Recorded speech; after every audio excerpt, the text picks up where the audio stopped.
प्रमुख बाळासाहेब ठाकरे यांच्या काळात सुद्धा आम्ही अनेक चढउतार पाहिले. बाळासाहेबांना सुद्धा अनेक धक्के पचवावे लागले.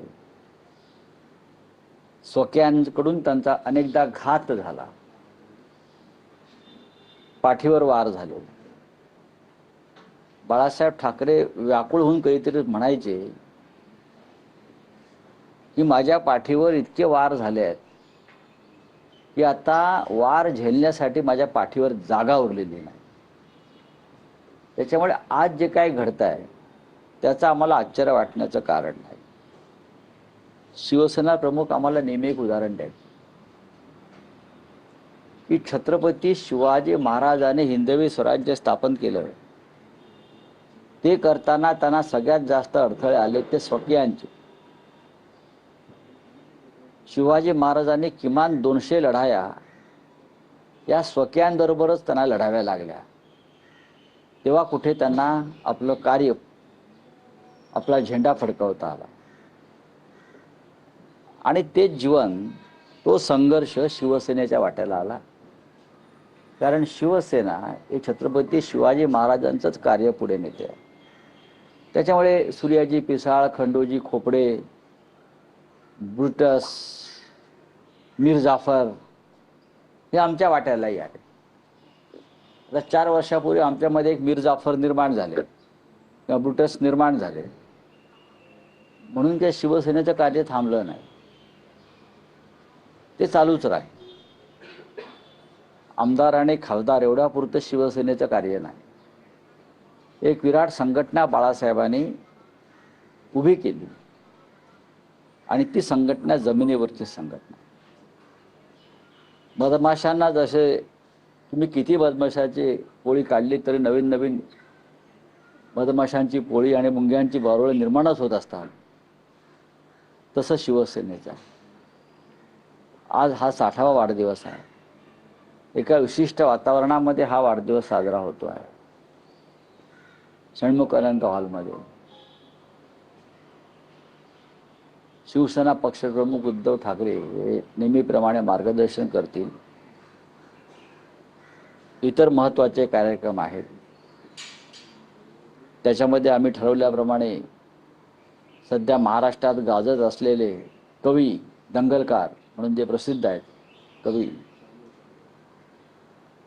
नितीन चंदनशिवे यांचा एक कार्यक्रम कवितांचा आहे.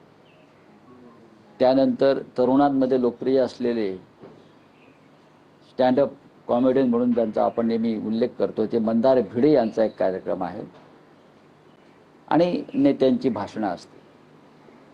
महाराष्ट्राच्या कानाकोपऱ्यातून शिवसैनिक आणि शिवसेनाप्रेमी जनता ही कालपासूनच मुंबईला यायला निघालेली आहे. काही ठिकाणी शिवसैनिक हे आंदोलनामध्ये अडकलेले आहेत. गद्दारांचे अंत्ययात्रा काढण्यात, गद्दारांचे पुतळे जाळण्यात. कारण शिवसेनेच्या वाटचालीमध्ये हा एक महत्त्वाचा टप्पा सातत्याने येत गेला, गद्दारांना अग्नी देणं किंवा गद्दारांचे अंत्यसंस्कार करणं. हे अधूनमधून असे कार्यक्रम आमच्या वाट्याला येत असतात. ते छत्रपती शिवरायांच्या वाट्याला सुद्धा आले.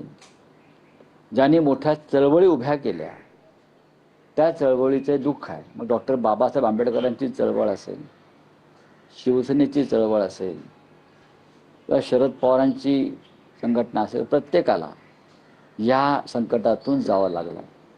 तुम्ही म्हणालात की गेल्या 60 वर्षात पक्षाने अनेक चढउतार पाहिले, यश अपयश बघितलं, अनेक नेते पक्षातून सुटले, पण असं पहिल्यांदाच झालं की 60 वर्षात शिवसेना दोनदा फुटली, तेही 4 वर्षात दोनदा फुटलं. 2022 आणि आता 2026. मी त्याला फुटली असं म्हणत नाही.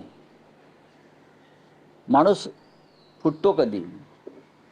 एक वैचारिक वारसा घेऊन फुटतो, एखाद्या विचारासाठी फुटतो किंवा बाहेर पडतो. जर तू स्वतःला विकण्यासाठी बाजारात उभं केलं आहे लिलावात आणि तुला कोणी विकत घेतलं त्या लिलावात, तर त्याला फुटणं म्हणत नाही विचारासाठी, त्याला विकणं म्हणतात. तसे आमचे 6 लोक 2 दिवसापूर्वी बाजारात उभे राहिले राजकीय गोलपिठ्यात आणि त्यांनी स्वतःची बोली लावली आणि ती बोली जी आहे त्यांनी दिलेल्या बोलीवर त्यांना विकत घेतलं गेलं. फुटले काय मोठा महान विचार घेऊन ते फुटले. काय विचार काय आहे एकाला तरी विचारा त्यांना शिवसेनेचा काय विचार माहिती आहे. आता